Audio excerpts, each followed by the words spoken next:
So you're thinking about a new truck and you're wondering, what on earth should I buy? I hear that everything is like $150,000. I'm going to show you why that's not necessarily true and why not everything you get has to be an insane rocket ship with all the crazy stuff you hear about nowadays.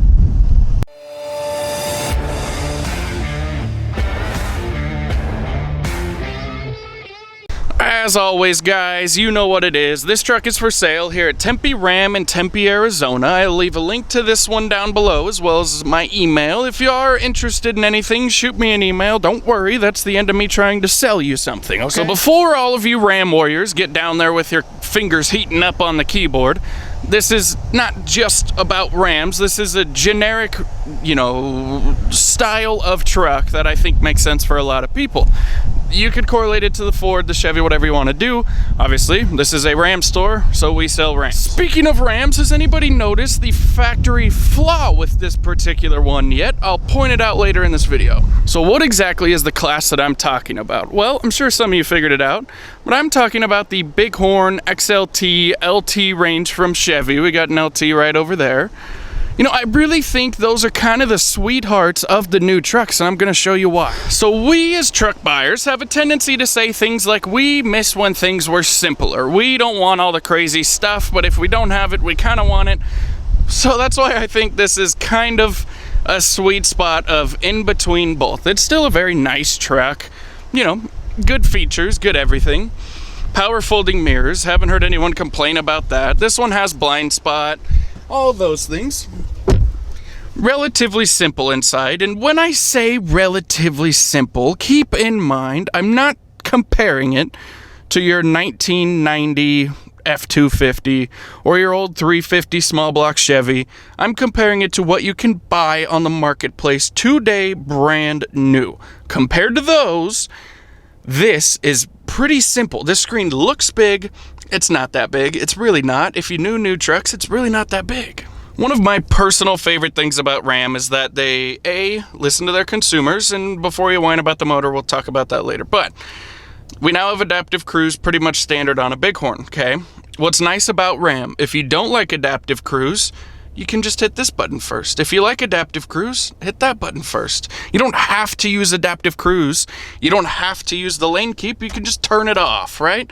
So simple. So many companies try to force you to use these new gadgets where Ram has them there, but you don't have to use it. So as much as people have complained about this new Hurricane motor for 25s, I think Ram actually did a really good job. Now, I have a video right here that I'll link that talks about what I think they really should have done for 25, but that's aside the point. I think they did a lot of things really, really well. I personally like the new front end a little bit more. I think some of these little interior touches are nice. Some more standard features, and Ram lowered apples to apples MSRPs just a hair, so you can actually buy a more equipped 25 for the same money as you could spend on a 2024. Speaking of money, I'll pull up the window sticker to this truck here. I'll put it up on the screen because it's easier to read than this one here, but one of my favorite features that Ram has on the 1500s, and Ford does a good job with on their trucks as well, is a 33-gallon fuel tank. With that tank, even if you're getting 15, 20 miles a gallon, or 15, say, 33 gallons, man, you got a ton of range, which is amazing on road trips. Getting back to why I like this segment of trucks so much, like I say, you still have all your core main features. Of course, we have our Ram boxes. Oh, we lost a piece of paper there. Big back seats. These seats are very comfortable. I think the Bighorn seats are probably more comfortable than the leathers, to be honest. I know a lot of people would say I'm crazy for that. You still have the center console from Ram, which is absolutely incredible. Nobody's center console is even close to as functional as Ram's. It's truly unbelievable. The best part about it, you can put a food bag right in there and get your French fries out.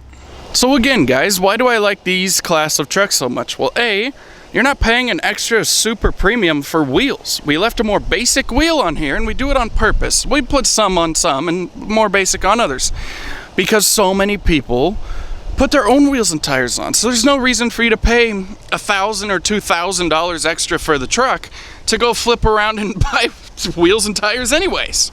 And getting back to this screen, right? We all hear the horror stories of modern day electronics, and RAM hasn't been innocent from that. But this screen, they've had for a long time, and it's actually been really good. Of course, if you want to go find every forum ever made, I'm sure you could find some hiccups. But as a broad stroke, if you buy a truck with this screen, your odds are really, really good that it's going to be a super solid system. It's the big 12-inch screen that you always hear of stuff going wrong with. This is overall pretty simple. My 2013 F-150 has a screen that's pretty similar to this. And all of your core goodies are still buttons and knobs right here, right? I absolutely love that personally. The other reason I like the 2025 Ram Bighorn so much is, man, aside from sound, I'm telling you, the sound is the only thing you're going to miss about your Hemi. This motor feels so good, and combine that with the fact that it has more power at a lower RPM. I mean, inline sixes have always been, the rock-solid companion to the V8s.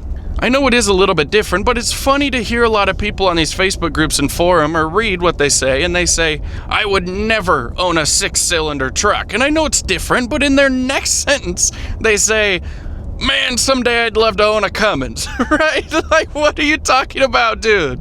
But overall, the Rams have driven really well for a long time, right? That's not a new thing, but these Hurricanes really are a good pairing.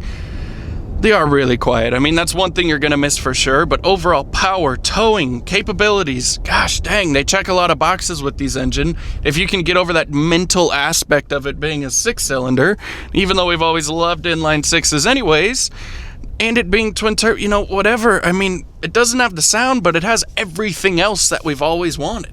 And for the guys that want to say, oh, well, yeah, but it's a smaller motor working harder, a smaller engine working harder. No, it's not. It actually makes more power at a lower RPM, so the Hemi is actually working harder to make a little less power. But that's going to pretty much do it, guys. You know me, I'm not super detailed. I like to just give you kind of some brief overviews. You guys know the trucks pretty well, right?